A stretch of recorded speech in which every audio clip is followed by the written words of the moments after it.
To the top of the tallest mountains, to the depths of the deepest seas, to the caves filled with Zubats. Like, seriously, endless amounts of Zubats. Zubats for days. There is no danger a true trainer won't face. No distance a true trainer won't go for the elusive, shiny Pokemon. Except for the fact that it is a major pain in the ass to do. With a 1 in 4,096 chance of running into a shiny at all? Well, let's just say this. If you do run into one, pray that it's a good one. Or at the very least, looks cool. Because let's face facts. Some shinies just plain suck. Which is what we're here to count down today. To make it on this list, the Pokemon in question not only needs to have a poor color scheme, but also have plenty of room for improvement. Which is what we're going to provide today. Are you listening, Game Freak? These are the top 10 Pokemon that need reshines.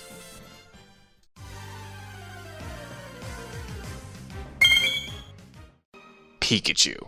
Oh yes, we're going to pick on the series mascot first. Now to be fair, technically these critiques can be levied against any Pokemon with a shiny form that's just tinted. In fact, let's make that an unofficial number 11 spot, tinted shinies. But since Pikachu is the mascot of the series and the most well-known Pokemon, it makes a good martyr. Pretty much just being a darker shade of yellow, which is actually worse than most of the other tinted mons, since at least they're usually tinted different colors. It'd be pretty easy to run into a shiny Pikachu and not even realize it. Sorry, but that's kind of a problem.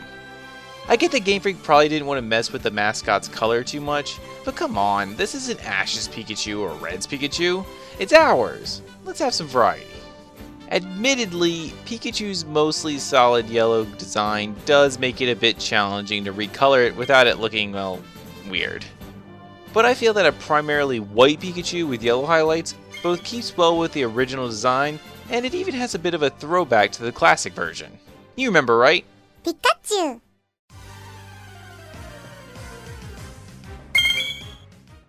Scizor, or more precisely, Mega Scizor. I personally always thought that Scyther and Scizor were a weird evolution set. The idea of trading in giant scythes for pinchers always kind of felt like a bit of a downgrade to me. And combine that with such an odd color change, going from green to red, it really creates a bit of a disconnect. Though, with that in mind, that's probably why Shiny Scizor is green. It harkens back to its previous form. Which is also why it's so low on the list here, having an actual good reason and all. Well, I assume anyway. I am giving them the benefit of the doubt here, but let's be real. Steel, or most metals in general, are not green. Making his armor reflect his steel typing would really add to its slick design and increase its badass levels tenfold.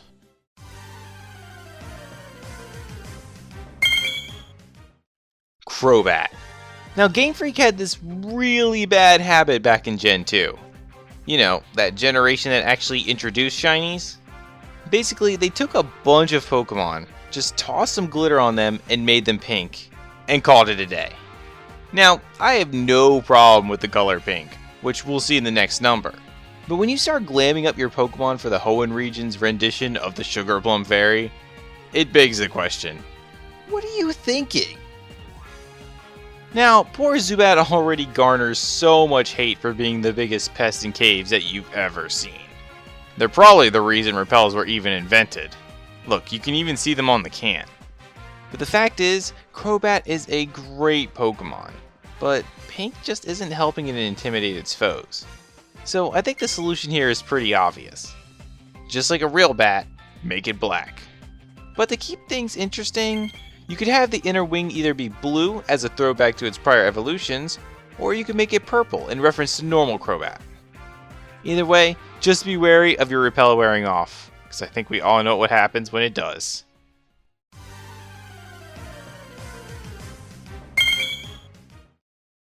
Butterfree. Whether it be the game or the show, Butterfree is one of the first Pokemon fans were introduced to. And man oh man, did it get the short end of the stick when it comes to bug Pokemon shinies. Beetle got a swap to a toxic green that complements its poison typing, Beautifly got an elegant gold color scheme, and even Dustox got a change that makes it more akin to moths. But what did poor Butterfree get? Well, it looks like it got caught in a washing machine with a red shirt. And come on, there's already been a different colored Butterfree in canon before.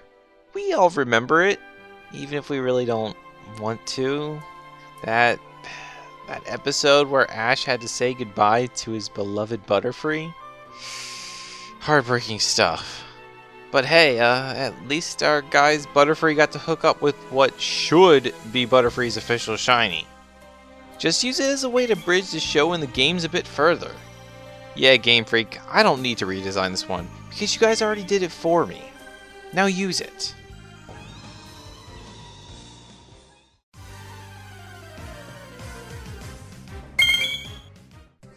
Moltres. Similar to Scizor, there really isn't too much wrong with Moltres as shiny, other than it being mostly just a tinted Pokemon again. Which is a waste to be sure. It has one major trait going for it that just opens up so many possibilities. Seriously, it's a giant bird, and it's on fire. So many choices! The obvious start is Black Flames, because that's always cool. Or how about heating it up a bit further with a Blue Flame variant? Though, would Black Flames technically be hotter? I don't know, and I don't care. But here's another design anyway, just because playing with fire is fun. Yeah, that's a legendary Pokemon.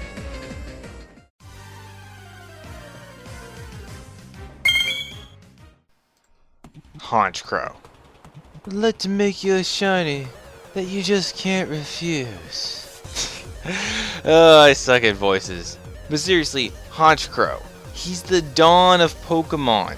He needs to look suave, in charge, dangerous, not wearing pink. Like Crobat, and arguably half the Pokemon coming up on this list, the pink color scheme just doesn't work well. So instead, let's try reversing the colors. Pink Contro, it's nothing personal, it's just Pokemon.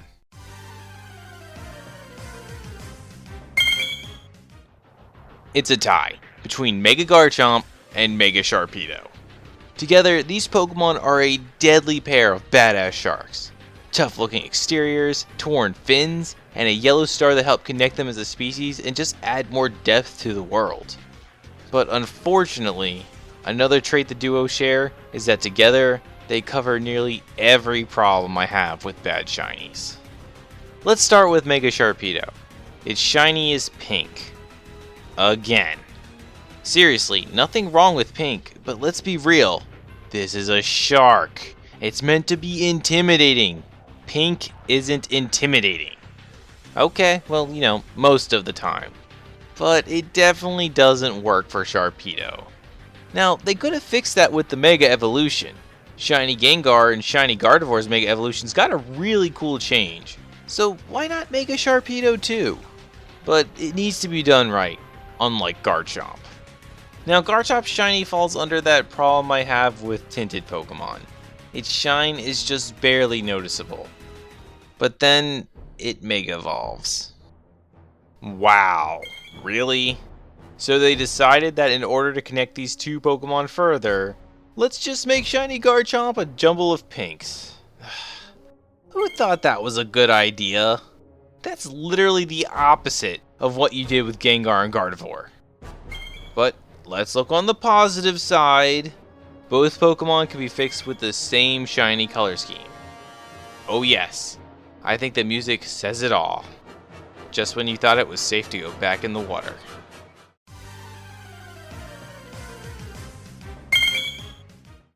Weavile. Now, personal story here. Sneasel, the pre-evolution of Weavile, was my very first shiny Pokemon.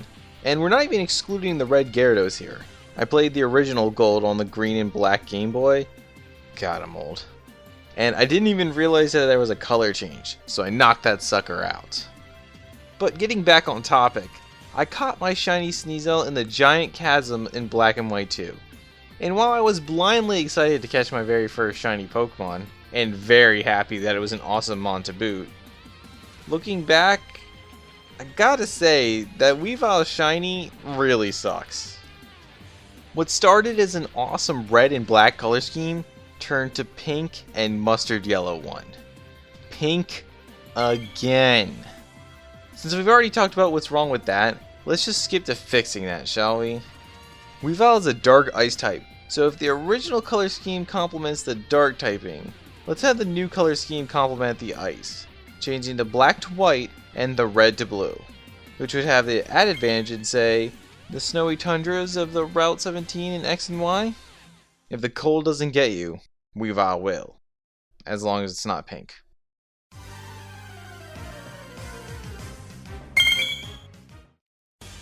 Mega Heracross. Oh look, it's more of the same. Seriously, there are plenty of Pokemon that pink would work well with, but again, this isn't one of them. Now we can just ignore normal Heracross here because it's the Mega that's the real travesty. Look at Mega Heracross's design. That big nose isn't just to look goofy, though it totally does, but it's supposed to change Heracross into a Hercules beetle, one of the toughest bugs around. And therefore, the color scheme should match. Just using an actual Hercules beetle for reference, doesn't that look a lot better? Or if that doesn't do it for you, how about gold? Not only would it work with the Greek god reference of Hercules, it could also invoke the ancient Egyptian lore of the Holy Scarab, another powerful beetle. Or we could just make it white, because I think the white Beetleborg from Big Bad Beetleborgs is awesome, and I really can't think of another reason to justify this one. I'm still okay with it though. Alright, before we get to number 1, a quick recap. Number 10, giving Pikachu a real shiny. Number 9, Scizor. Number 8, I'm Crobat Man. Number 7, the only time pink is good on this list.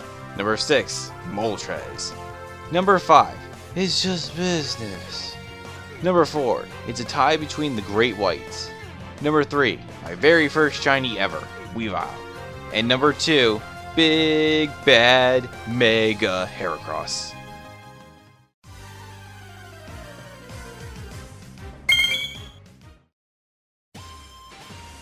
Cavalier.